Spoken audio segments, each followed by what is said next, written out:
주님, 진리에 갈급한 마음으로 이 자리에 모였습니다. 오로지 그 갈급한 진리의 목마름을 쫓아 이곳에 왔습니다.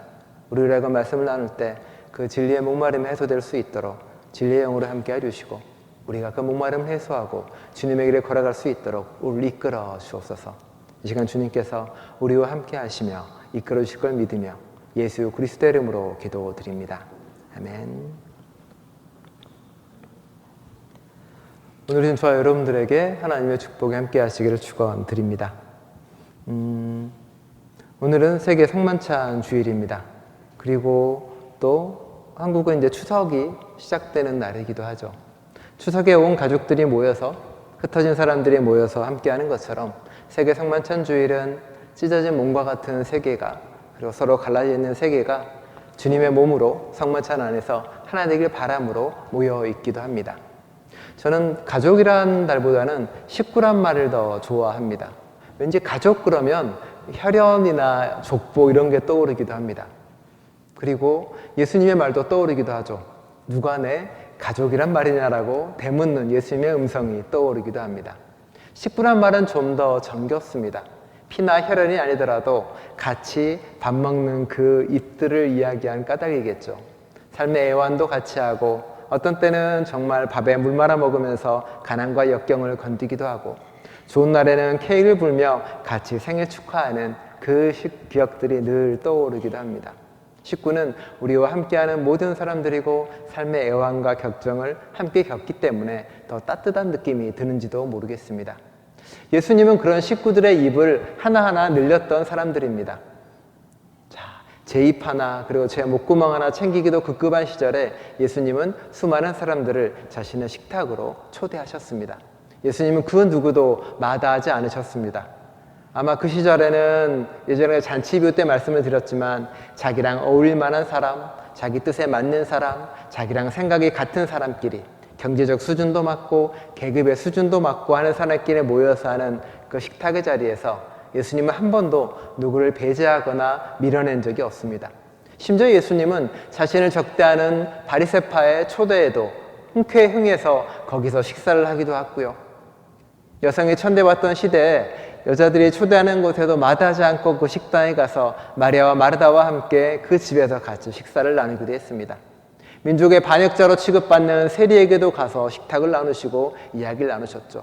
아무도 초대하지 않는 죄인이라고 칭해졌던 수많은 사람들을 자신의 식탁에 불러들인 분이 바로 예수님이십니다. 그렇게 어쩌면 성만찬에 예수님의 식탁은 모두에게 열려있고 모두와 함께하는 식탁의 상징이기도 합니다. 세계 성만찬 주일은 1940년에 이렇게 세계교회협의회에서 모여서 결정한 주일입니다. 사실 그 전에 1933년에 미국에 있는 한 장로교회에서 그것을 이야기를 하긴 했습니다. 하지만 그게 퍼져서 세계교회협의회에서 이날만큼은 세계에 있는 모든 그리스도인들이 함께 성만찬을 하자라는 날로 정해져 있습니다.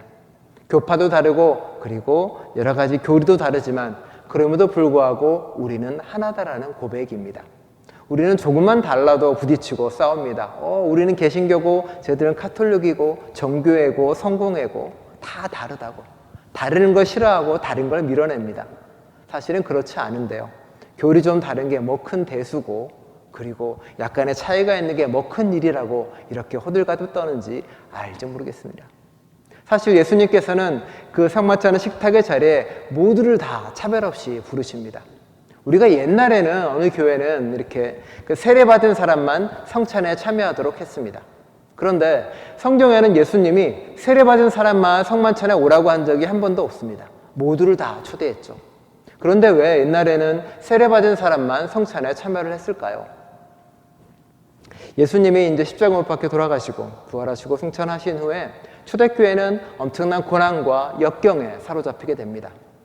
그리고 고민을 하게 되죠. 그래, 예수님의 성찬을 먹는다는 것은 그래, 교회에 오겠다는 것은 목숨을 거는 일이야.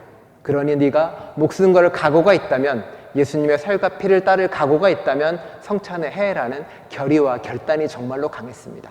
그러니 세례를 받고 목숨을 내놓을 각오가 있는 사람, 그 사람들이 와서 예수님의 살과 피를 나누라고 했습니다.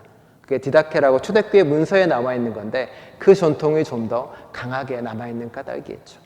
당시의 성만찬은 그렇게 결의와 결단의 상징이기도 했습니다. 오늘날 성만찬은 그런 의미보다는 모두에게 열려있는 만찬의 자리입니다. 모두가 와서 우리가 한 공동체임을 깨닫고 알아가는 거겠죠. 여러분은 성만찬을 어떤 마음과 자세로 나누고 함께 하십니까? 예수님은 성만찬을 떼면서 빵을 떼면 이렇게 이야기하는 거죠. 내 몸과 내 피이다라고 이야기합니다. 아마 이 단어 때문에 초대교회 그리스도인들은 많은 고난을 받았습니다. 사람들이 이야기하겠죠. 와, 저 종교는 사람의 몸과 피를 먹는데 와, 얼마나 무서운 종교냐라고 오해를 받기도 했습니다.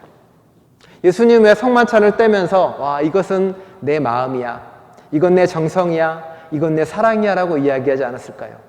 왜 내 몸이야 라는 어쩌면 무서운 이야기를 포도주 따라보면서 내 피야 라는 와, 끔찍한 얘기를 하셨을까요?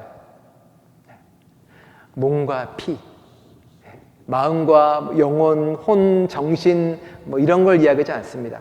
예수님이 살아 숨쉬었던 자신 전체를 우리에게 주고 싶어 하는 겁니다. 이 땅에서 살았던 흔적들, 이 땅에서 지냈던 모든 시간들, 이 땅에서 살았던 모든 정성을 내가 너에게 나눠주겠다라는 고백입니다. 사랑은 그런 겁니다.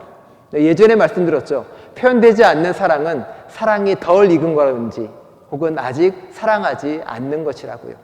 사랑은 몸으로 드러나는 것이고 사랑은 시간으로 드러나는 것이고 사랑은 정성으로 드러나는 겁니다. 나 너 사랑해라고 하면서 가만히 앉아있는 사람은 사랑이 아닌 거죠.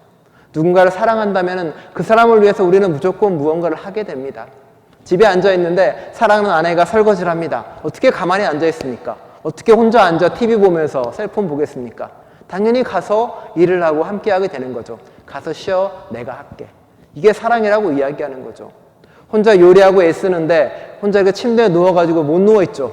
사랑하는 누군가가 무언가를 하고 있으면 가서 당연히 하게 되는 거죠. 그게 몸과 피를 나누는 사랑인 겁니다. 예수님은 그걸 나누고 싶어하고 그걸 함께하고 싶어합니다. 여러분은 살과 피를 사랑하는 이와 나누고 함께하고 계십니까? 성만찬은 여러분의 살과 피를 누군가에게 나누라고 요청하는 주님의 부름이기도 합니다. 성만찬은 여러 가지 의미가 있습니다. 그리고 주보에도 그 이야기가 잠깐씩 나와 있기도 하고요.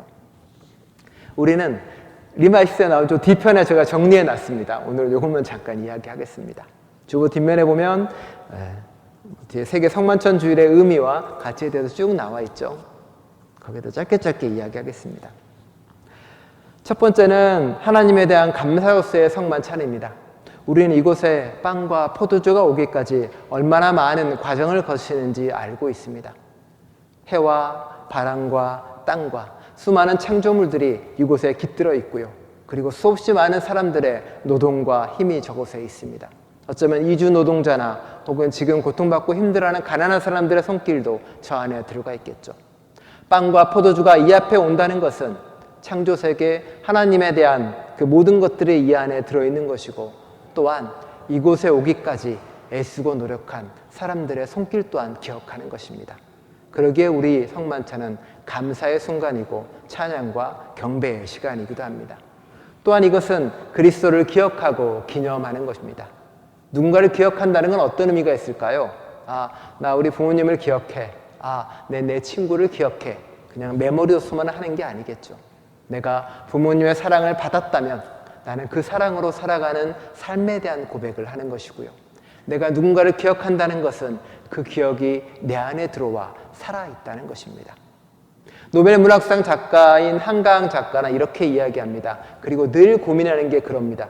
내가 과거의 죽음에 대해서 내가 무엇을 할 수 있을까라는 고민을 했답니다. 그래서 5.18이나 제주 4.3이나 그 모든 것에 대한 소설을 쓴 이유가 그거랍니다. 그 죽음에 나는 응답을 하고 그 죽음에 나는 무엇을 할 수 있는가에 대한 고민입니다. 우리는 예수 그리스도의 죽음을 기억하는 사람들입니다. 사실로서 사건으로서 기억하는 게 아니라 그 죽음에 나는 무엇을 할 수 있는가를 기억하는 겁니다. 성만찬은 주님의 살과 피를 나누며 내가 그리스도의 죽음에 무엇을 지금 이곳에서 응답할 수 있는가를 고민하는 게 성만찬 자리입니다.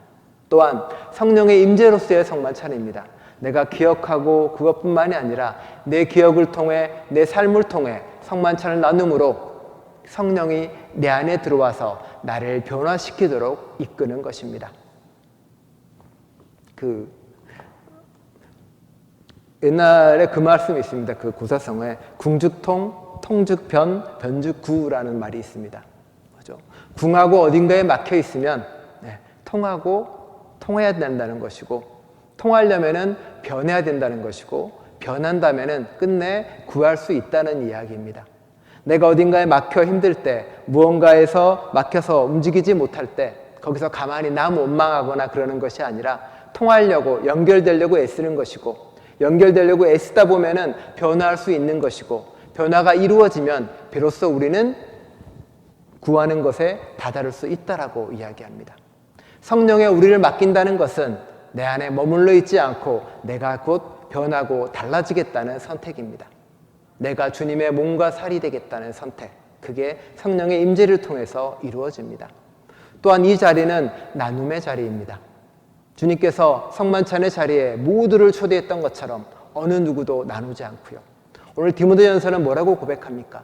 세상 만물이 다 선하다라고 고백합니다. 그리스도인들은 거기서 시작하는 겁니다. 사람은 바뀌지 않아, 사람은 악해라고 고백하지 않습니다. 사람은 선해, 모두가 다. 그러니 모두가 다 초대받을 수 있다는 겁니다. 인종, 피부, 성적 정체성, 계급 이런 거랑 아무런 관계없이 모두가 초대받아야 마땅한 공간입니다. 그리고 그 공간은 환대의 공간이고 치유의 공간이죠. 바로 그것이 교회라는 겁니다. 그곳에서 우리는 끊임없는 교제와 하나됨을 통해서 성만찬을 펼치는 겁니다. 또 마지막으로 성만찬은 하나님의 식사를 미리 나누는 겁니다. 예수님이 이 땅에 온 것처럼 우리는 하나님 나라를 성만찬을 통해서 같이 경험하는 것. 이게 성만찬의 의미이기도 합니다. 그저 하나의 예식이나 사건으로서가 아니라 우리는 성만찬을 통해 하나님께 감사를 드리며 그리스도를 기억하고 이 땅에 살아가는 것이며 성령의 임재를 통해 우리가 변화되는 것이고 하나의 공동체라는 주님 안에 지체라는 것을 이 안에서 깨달아가며 그리고 장차 다가올 하나님 나라의 잔치를 미리 맛보는 것입니다. 성만찬의 은혜를 하나하나 경험할 때 우리는 달라진 존재로서 주님을 만나고 경험할 수 있을 것입니다. 성만찬의 의미를 삶 전체로 살아가는 저와 여러분 될 수 있기를 간절히 축원드립니다. 기도하겠습니다. 하나님, 세계 성만찬 주일을 맞아 우리로 하여금 성만찬의 의미를 되새기게 하니 감사를 드립니다. 그 하나하나를 가슴에 새기며 살아갈 수 있도록 주님께서 함께 해주시고 그 하나하나가 우리의 삶이 될 수 있도록 이끌어 주옵소서. 우리에게 성만찬을 허락하시고 그리고 자신의 살과 몸을 나눠주셔서 우리에게 깨달음을 주신 예수 그리스도의 이름으로 기도드립니다. 아멘.